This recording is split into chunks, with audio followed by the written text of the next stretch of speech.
വിശ്വാസം പാസ്സായിരിക്കുകയാണ്. അതെ, തീർച്ചയായിട്ടും അംഗീകരിക്കും. ഇതൊരു ജനാധിപത്യമായിട്ടുള്ളൊരു വിധിയാണ്. തീർച്ചയായിട്ടും അംഗീകരിക്കുന്നു. പ്രതീക്ഷിച്ചിരുന്നത് ഞങ്ങൾ UDF-നെയാണ് സപ്പോർട്ട് ചെയ്തത്. UDF പറഞ്ഞതാണ് ഇതുവരെ കേട്ടിട്ടുള്ളൂ, ഇനി അങ്ങനെ കേൾക്കുന്നുള്ളൂ.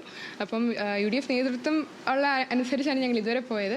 അപ്പം അവരുടെ തീരുമാനം വരുമെന്നാണ് വിചാരിച്ചിരുന്നത്, പക്ഷെ അങ്ങനെയല്ല വന്നത്. തീർച്ചയായിട്ടും ഞങ്ങളുടെ കൂടെയുള്ള കൗൺസിലേഴ്സ് ഇവരെല്ലാം UDF പറഞ്ഞു കേട്ടല്ലേ, ഞങ്ങൾ പറഞ്ഞു കേട്ടല്ലേ, നേതൃത്വം പറഞ്ഞ് അംഗീകരിച്ച് വന്നവരാണ് ഇവരെല്ലാവരും. എനിക്കറിയില്ല.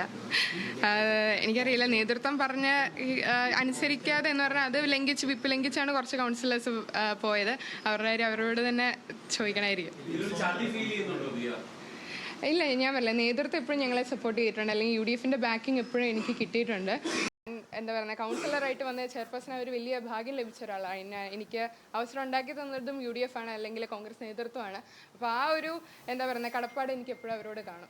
കൂട്ടത്തിൽ ഒരാൾക്കെതിരെ മോഷണ പരാതി ഉന്നയിച്ചതാവണം ഞങ്ങൾക്ക് അംഗീകരിക്കാൻ കഴിയാത്തതെന്നാണ് അവരിപ്പോൾ പറഞ്ഞത് മാധ്യമങ്ങളെ. എന്ന് വെച്ചാൽ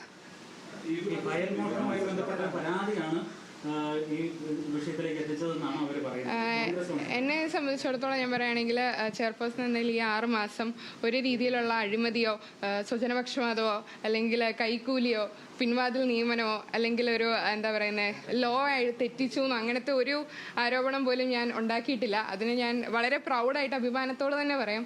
ഞാനിപ്പോൾ സ്റ്റെപ്പ് ഡൗൺ ചെയ്യുന്നത് ആ ഒരു ആത്മവിശ്വാസത്തോടെയാണ്.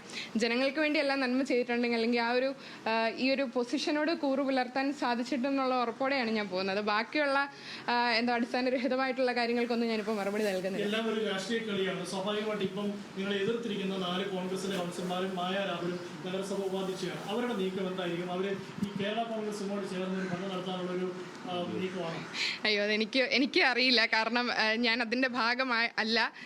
ഞാനിപ്പോൾ ഒരു കൗൺസിലറാണ്. അവരുടേതായിട്ടുള്ള തീരുമാനങ്ങൾ എനിക്ക് തോന്നുന്നു അവർ തന്നെയാണ് ഇതുവരെ തീരുമാനം എടുത്തിട്ടുള്ളത്. അത് അവരോട് തന്നെ ചോദിക്കണമായിരിക്കും. മുന്നോട്ട് തീർച്ചയായിട്ടും ഞാനൊരു കൗൺസിലറാണ്. 5 വർഷത്തേക്ക് ഒരു കൗൺസിലറാണ്. അത് നല്ല രീതിയിൽ മുന്നോട്ട് പോകണം.